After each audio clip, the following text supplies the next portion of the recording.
Hey everybody, this evening I have a little treat for you. This has been about a week in the making. This is a Bachmann U36B and I have two of these. I decided I wanted to repaint them and work on the drivetrain on them. I picked them both up for $1 a piece and neither one of them worked. The first thing I decided to do was go ahead and paint the bodies. I went ahead and did them one at a time so maybe I could try to learn doing it one at a time versus doing both at the same time and maybe messing things up. And you see here I wasn't paying attention. I got some paint on the windows, put some rubbing alcohol, cleaned that right up. I got that off of those. And I'm putting just a nice even light coat of this paint on. It is a Rust-Oleum flat black that works really well for these locomotives. I like the fact that it's a flat black and doesn't have a lot of gloss in it. That way it looks like maybe the locomotive's been around a little longer than a brand new paint job.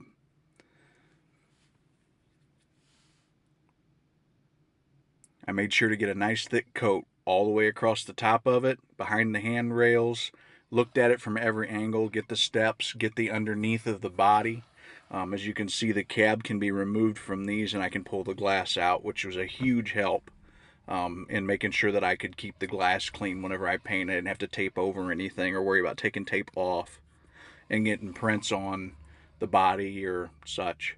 I took the bodies and let them sit for a day. And after about a day or so, the paint was completely cured. This stuff says it's supposed to cure in 15 minutes, but it's still tacky. And you can see the bodies here, or the drivetrains here. I've already put lifelike gears in to replace the split ones. And I have to solder the front trucks back on for the pickups, because see, these only pick up on one end. I wish they picked up on both, but that's just not how these work. The pickups are on one end and the motor and the gearing is on the other. And here's the other body that I'm going to paint up and have a matching set.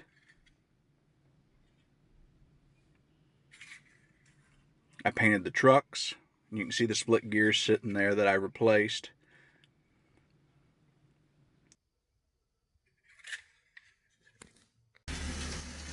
And this is after soldering the wires back onto the front pickup trucks. And they both run really, really well. They don't click anymore. They were clicking when I put power to them. They don't do that.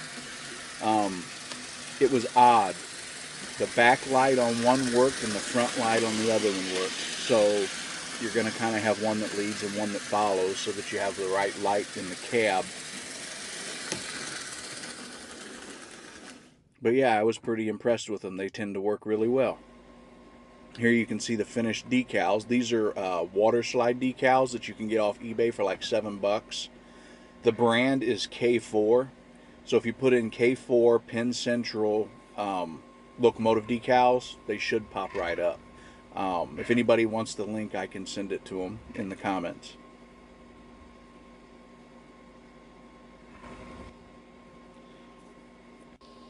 Here's where I painted the handrails. I just used a toothpick and some yellow safety paint.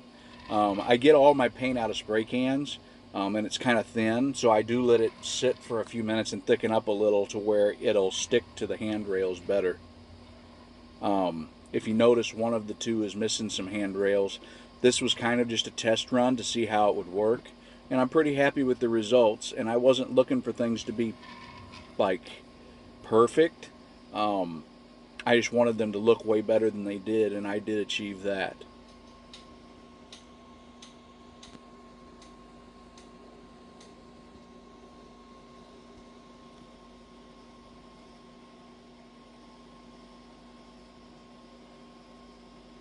I will say that these water slide decals are awesome.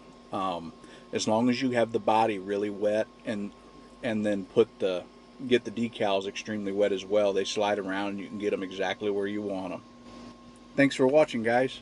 If you have any questions, I'd be happy to answer them in the comments. If you would like this, and share it if it helped you out, I sure would appreciate it. We'll see you in the next one.